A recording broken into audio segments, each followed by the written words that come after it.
নমস্কার বন্ধুরা, তোমরা সবাই কেমন আছো? নিশ্চয়ই ভালো আছো। তাহলে শুরু করা যাক আজকে মিনি ব্লগ।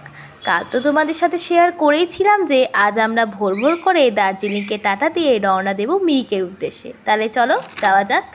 প্রথমেই আমরা চলে গেলাম মিরিকে পাইন ফরেস্টে। ওখানে কিছু ফটোশ্যুট করলাম, বেশ ভালো লাগলো ওখানে।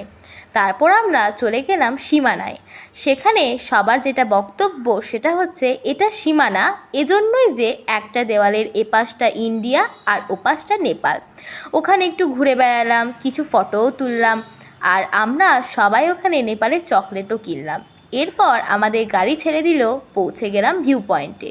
সেখানে এমনি কিছু ছিল না, কিন্তু সেখানকার ভিউটা ভীষণই সুন্দর। খুব মজা করলাম সবাই। আজ তাহলে এখানেই থাক। ভালো লাগলে বন্ধুরা অবশ্যই লাইক, কমেন্ট এবং সাবস্ক্রাইব করে দেবেন প্লিজ।